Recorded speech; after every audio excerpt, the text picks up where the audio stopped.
my name is Kinga and this is my mom's story.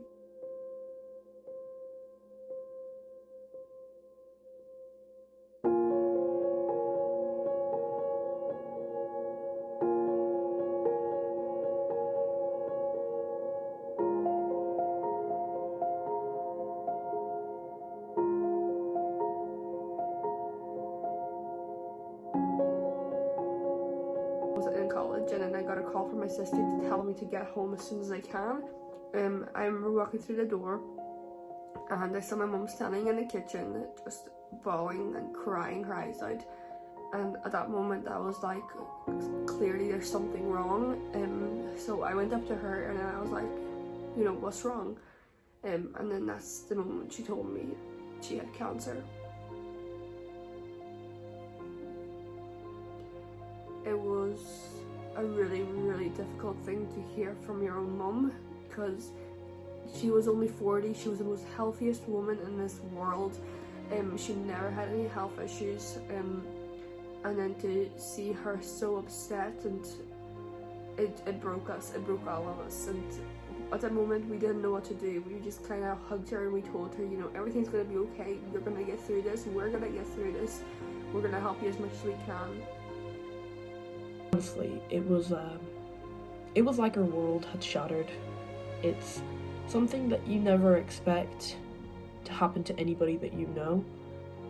A couple of weeks go by and she's having her first appointments to figure out an action plan for her. So I attended every single appointment of hers with her for just support and translation, because she wasn't good at speaking English. She told us that it was stage 3 cancer in her cervix, and they said that they will try and treat her with chemotherapy and radiotherapy.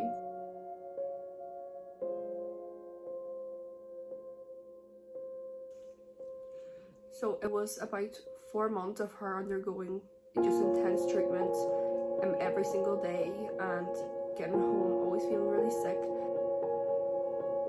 But after really intense treatment, she was doing a lot better. And I remember one of the doctors pulled me into the little office and showed me a scan, and she's like, we got some, you know, exciting news. They showed me the scan, her previous scan of her cancer, and then the scan of now, and it showed of how much the tumour had went down, and they said that it's practically almost gone. Just a couple more treatments, and you know, fingers crossed that everything will be fine. It was then September 2nd, the year after she just found out she had cancer, that we got a phone call whenever we were sitting. So COVID was a still really big thing back then, and she wasn't really able to go face to face majority of the appointments. So she got a phone call on the 2nd of September. It was on my dad's birthday.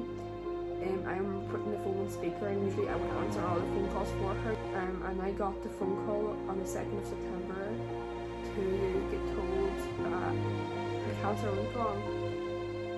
I just remember just crying with joy. I remember me, my younger sister, and my mom, we hugged each other so tightly, and we were like thank goodness this is over. And that day we went to a restaurant, we celebrated, we had the best time. We were so happy that she was able to get her life back on track and everything was going to get back to normal. Started making her cakes again, she started doing what she loved the most, and she started being up on her feet and joy in her face. You could see that she was feeling so much better and so much more happier. But unfortunately that didn't last so long. She started experiencing really bad back pains. Back then we didn't really think much of it. We were just like, you know, there's a lot of side effects that come with treatments, so we thought maybe that was part of it. But it was getting so bad to the point where she wasn't able to stand for too long, she wasn't able to walk for too long.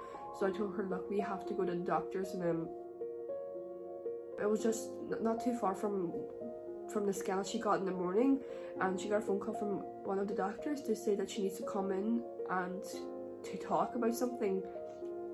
And we were like, this is like really strange. Like normally you have to wait a couple of days before they discuss the scans. So she was called into Omagh Hospital to go and talk about the scan. And I remember my sister went with her, and came back home, and she said that her cancer was back. And it wasn't just back in the same place, it was back in 7 different places. can you tell me what happened? She's like, you best speak to mum. I was all like, is the cancer back? And Karna said, yeah. And at that point, it broke me to the point where I couldn't believe it. Not again. Situations like these make you really question why her? That's when it kind of hit me, that it's back, but in the back of my head I just knew that she beat it once, so she will be able to beat it twice.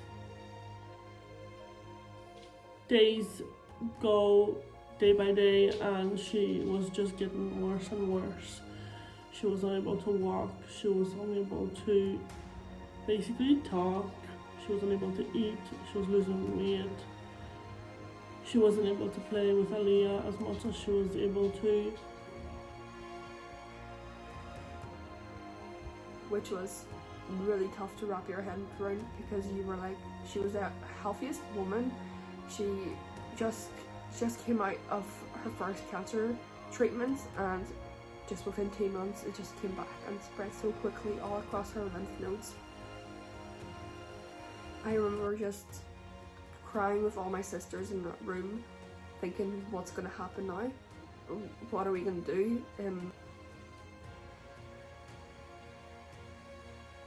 You know, in our minds we were so positive in a way that she beat cancer first time, she'll be able to do it again, and without a doubt we thought that she was the strongest woman and she'll get through it. And we told her that so many times, that, you know, you will get through this and you will beat this cancer again.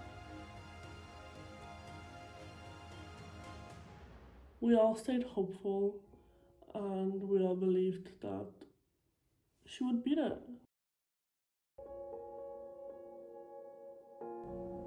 Why my mum? Why our mum? She was honestly the most amazing, most incredible person ever. Why did it have to be her? But as the months went by, she started getting worse and worse, and the cancer spread further. The only thing the doctors could do was just manage her pain. I remember when she was in the hospital, me, my dad and Carlina got brought to this little room, and the doctor spoke to us, and he told us that she didn't have long left, that it could only be a few weeks, maybe months if she's lucky. I remember calling the hospital at about 9 p.m. because we couldn't physically lift her and we couldn't get her onto the wheelchair because she had no energy. She wasn't able to lift herself up. She just wasn't able to do anything. So the ambulance had to come to be able to help us lift her and take her to the hospital. And that was the day that will stick with me forever, because that was the most difficult week of my life.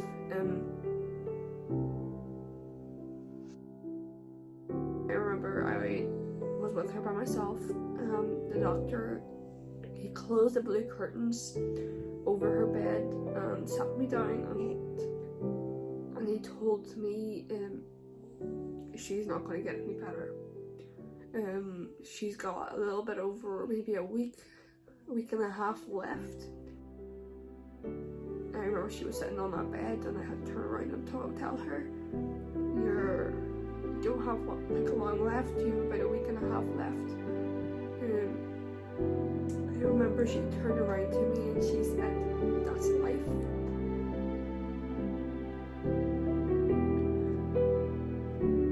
And she didn't even shed a tear then.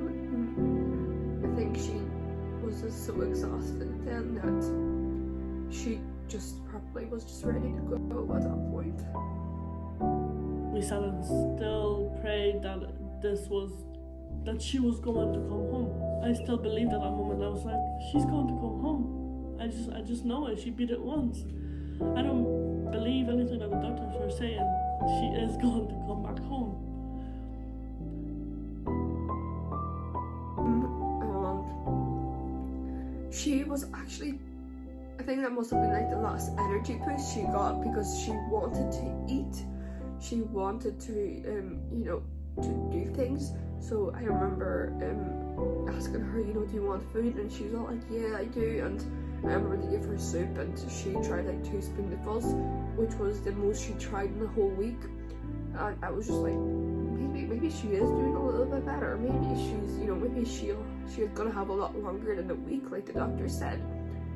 I put a mask on, I had gloves on, and I had this apron on me because of the whole COVID restrictions and stuff. And I remember the first thing that she wanted to do was take her phone out and take a photo of me, and so we just kind of laughed about it. And then just later that day she went to sleep for a while. And then I remember she was in there for about 4 days. I slept every single day beside her bed for 4 days straight. And I remember my sisters would come over, and you know, they wanted to like do swaps, but I didn't want to leave her side. So we both kind of would have slept in the same room. So there would be like me and my sister and my mom, and then my other sister and my mom. I remember she was getting a lot worse, to the point where the nurses told me to call all my family and bring them down to the hospital room. And I remember my dad and my sister, you know, got here as soon as they could, along with my niece. And we were all sitting in one of the rooms, and she was just sleeping, and she didn't really have much energy. And then the nurses told my dad and my sister to go down and get her a couple of fresh t-shirts. I know the nurses said that she needed a new top, so myself and my dad, we went to Asda. We were on our way to Asda to buy my mum a new top. Maybe like 5 minutes into the journey, I get a phone call from Kinga's boyfriend saying to come back. And I was like, is everything okay? He's like, please just come back. And I was just so stressed, and I was like, what's going on? So I told my dad, I was like, we need to turn the car around, we need to go back. We didn't know what was going on, and me and Kinga sat opposite each other, looking at Mum, and we kind of looked at each other, and we were like, something's not right, something is not right. And Kinga told me to run out of the room and ask one of the nurses for help. So that's what I did. And one of the nurses came in, and that's when she told us that when we came back, she was gone. It was July 25th, 2021, 5:02 p.m. when she passed away.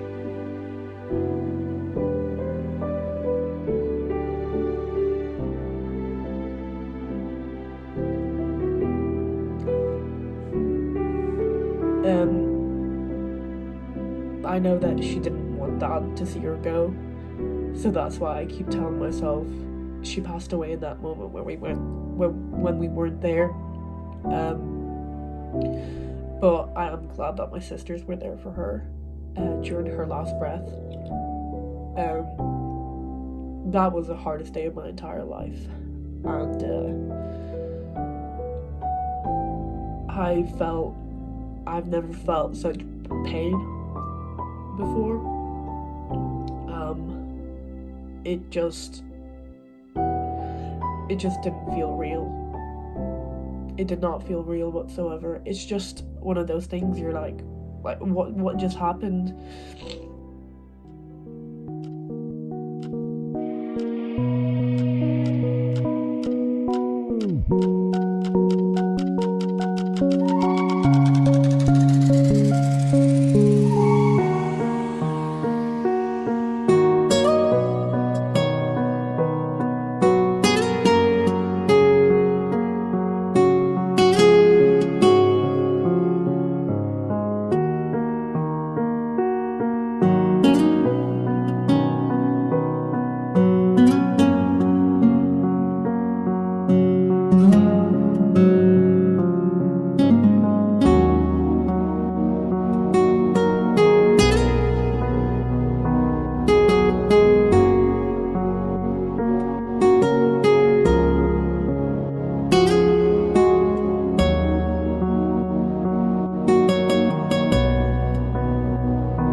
there was so much that she really wanted to fulfill, that she wanted to do, that we wanted to do all together, and it's just got taken away very fast. Mum was my role model. Mum was the only person that could have got some advice out of. I could always message her, talk to her, go over to her, and she would always be there for me. And now she's not here. I have no one to, ask for advice. No one to, talk to. And it is really heartbreaking losing a parent so young.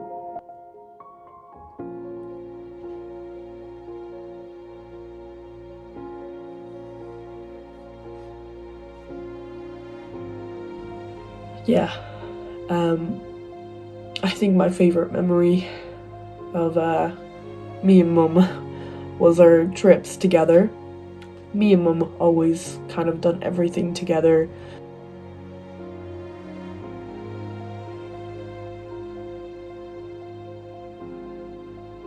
And I'm so happy I got to spend the 21 years of my life with her. You do wish you had a lot longer than that. Because you're still so young and you still want her to experience, your wedding, your first child, your birthdays, any occasions. And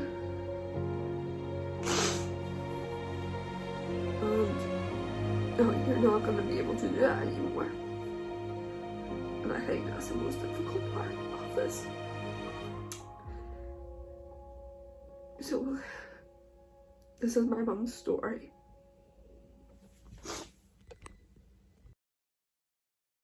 Right, go again. Bacha was cooking in the oven, and she went to the sofa, watched TV, and she took it out and then put it in the table, and then me and Bacha ate it.